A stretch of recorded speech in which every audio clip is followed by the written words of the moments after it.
interesting and slightly frightening question is, what sort of future would you see for the British agency business in 10 or 15 years' time if nothing happens? My view would be that actually you'd end up with a kind of British Empire circa 1955 future, which is you'd be a business effectively with a great history behind it, but whose job was essentially nothing more than just managing slow decline. And a slow decline in your status and in your role in the world. Not generally much fun. So my hypothesis is that what we need to do is reboot the business. And what that involves really some spending in R&D, some spending in new thinking, and a bigger, broader definition of our role in the world. Now the problem we face here is that agencies live pretty much a hand-to-mouth existence. Everything they do, they're paid for by their clients. They have very little discretionary money to spend. And as a result, there isn't really much scope for serious R&D at an agency level. There's a little bit done, of course, and it's valuable. My contention is that actually that role now falls to a trade organisation like the IPA to provide the new intellectual framework which agencies need. What might that framework be? Interesting question. A few things I think worth noting. One is that even though the general financial crisis is bad news for us financially in the short term, it has at least brought with it a reappraisal of the value of intangibles, the value of stakeholders other than shareholders, the fact that actually businesses have probably are actually better businesses if they define some role for themselves which is not exclusively about short-term profit maximization. That plays to our strengths fairly well. So what I'd like to do is to see the agency business redefine itself very much around human understanding. The definition I've used in the past, which seems to go down well, so I'll use it again, is that what an agency needs to do is it needs to use ideas to turn human understanding into business advantage for our clients. That is a big, broad definition. It's much broader than the kind of narrow, persuasive definition that I think most people have in their head when they think of an advertising agency. The other reason we need to broaden our remit is quite simply we can't afford to be hostages to the size of media budgets. We can't afford to have our existence predicated on growing media spend forever, which means that we have to actually work out ways to add value to our clients in the absence of a media budget. One of the ways I define success here is if clients come to agencies and talk to them when they don't have a media budget at all. The understanding that if you simply pay for their time, they have the understanding there to actually add some value to what you do. Now, the particular science I'm looking to provide a framework for rebooting the agency business is behavioural economics. Not exclusively so. I mean, there are other sciences, huge areas of research in terms of psychology, neuroscience and elsewhere, which can be useful as well. But behavioural economics is particularly useful because it's a reputable scientific discipline, which will make a nice change in itself, which actually seeks to link human behaviour, biases, heuristics and tendencies to economic behaviour. And as a result, it's pretty much central to what we do. And we can't afford actually to be anywhere other than at the forefront of this thinking. I can explain this, I think, perfectly with just a simple anecdote, which is from the book Nudge by the behavioural economist Dick Thaler, who came up with the idea for the Save More Tomorrow pension, a way of getting people aged 20 to 30 to actually increase their pension contributions. He used two little rules of human bias. You'll find these in books like Dan Ariely's Predictably Irrational, to actually devise a pension that would actually get people in their 20s and 30s saving. At the moment, most people in their 20s and 30s see a pension as so remote, retirement as an idea is so remote, that it might as well be theoretical. So what he did is he used two understood biases, one of which is the loss aversion, it's called. People hate to see their disposable income decline from one month to another. They hate to have less money to spend in July than they did in June. So signing up for a pension has that effect, bad thing. Second thing he realised is that people are more high-minded about their future expenditure than they are about their present expenditure. Interesting. He put these two things together, created something called the Save More Tomorrow pension, and it works like this. At the age of, say, 28, at your company, you sign up for this thing, and absolutely nothing happens.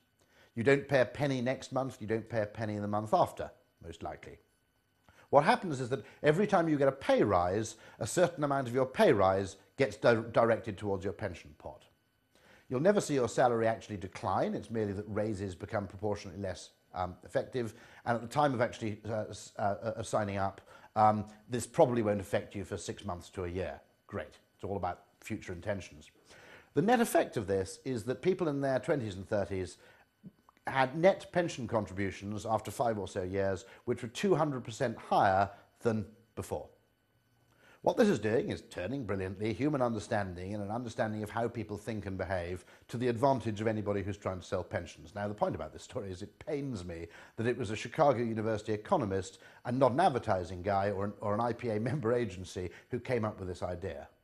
If we're not in this space, we're not fully adding value to our clients. Why is it so important now? Well, I mentioned the fact that to some extent, the hyper-rational approach to human behaviour is actually under attack. Good, that's an opportunity in itself.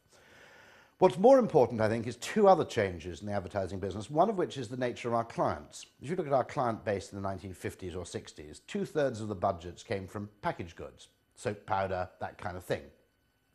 Now, the thing about packaged goods is that the behavioural change component of marketing and advertising those things is very, very small. What you're asking someone to do is to take a journey to the supermarket they were going to make anyway, buy a product from a category they have to buy if you don't want to smell, and then move their hand maybe 2 feet to the right and pay a small price premium, or not, keep their hand where it is. Very, very important. The persuasion model and the brand model works perfectly well in that kind of area. It's most of what you can do. That's the space in which you can actually act. If you look at where advertising budgets come from nowadays, more than 2/3 of them don't come from packaged goods. They come from areas like broadband service provision. They come from areas such as home insurance. They're areas where actually there's a high behavioural component. You're asking much bigger behavioural change, even more so in the case of government campaigns, which may be giving up smoking or renewing your tax disc online rather than at the post office. We're making a much bigger behavioural ask, and the role that actual persuasion plays in those things, as opposed to the use of technology or interface design or experience design, may be much, much smaller. If we as agencies don't actually create a new model based on proper behavioural understanding to reflect the new reality, then we're in danger of using 1950s packaged goods marketing techniques to solve completely different problems. It's a wholly inappropriate tool in that respect. The other huge change is that if we stick to that old model, which worked pretty well when all you had was TV, we're in danger of actually painting ourselves into a corner in terms of our media use. Yes, absolutely true, certain media and conventional media do things that nothing else can, and that is still true. I certainly don't intend to disparage the use of conventional media. In many cases, the effects they have are unique. However, if you stick only to those old models, you'll find yourself squandering the opportunities that new technologies, whether it be mobile, real-time digital poster advertising, obviously online, all these new things that actually come along. Voluntary media, media that work not through persuasion or impressions, but through engagement and involvement, media which are experiential, media which are timely or contextual. If we actually stick with the old model, we squander all the possibilities of the new media ecosystem in which we find ourselves living. And that seems to me a terrible wasted opportunity. If you go to Stanford University, there's a guy there called B.J. Fogg, who I'm meeting next month. I'll try and get him to speak at the 44 Club, who's invented the phrase persuasive technology. And he believes that the development of certain technologies can fundamentally change human behaviour for the better. One of his grandest projects is actually to develop technology that prevent war. Now, this sounds, frankly, slightly grandiose as an ambition, and you're thinking, how on earth can you develop a small handheld gadget that takes away people's propensity to scrap with each other? Interestingly, you might argue that in Vietnam, for example, the television camera was actually a technology that very largely prevented war. Social networking, other things of this kind, may indeed actually have the same effect. But the extent to which we need to be understanding the full effect in which persuasive technologies can actually change people's behaviour, and we need to understand actually the role that interface design plays just as much as we understand the role of what you might call conventional proposition-driven persuasion, seems to me absolutely unavoidable if you want this business to have more of a future than that of kind of the dignified management of decline. The other reason is it's more exciting. It draws in a far greater gene pool of different people, and I think we need a far broader gene pool to draw from in terms of the talent we have in the business. And everybody under the age of 30 recognises it as blindingly obvious, which is another reason which gives me faith. But that, to me, If we can actually broaden the definition of what we do and how we add value and gain the understanding that an agency is someone worth talking to even when you don't have a media budget, then we're at least halfway towards success.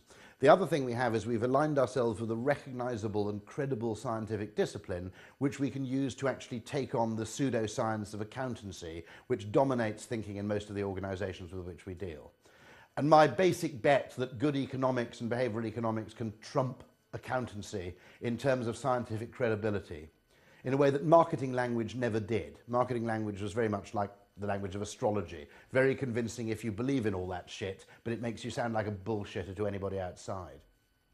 So the value of actually linking ourselves to something that has genuine scientific language, and also simply developing the IP of agencies so it is in advance of the people we are talking to, that actually our IP actually has a depth of understanding and a vocabulary which isn't the same one that our clients use every day, seems to me to be absolutely essential if we're going to charge a premium for what we do, and we really should.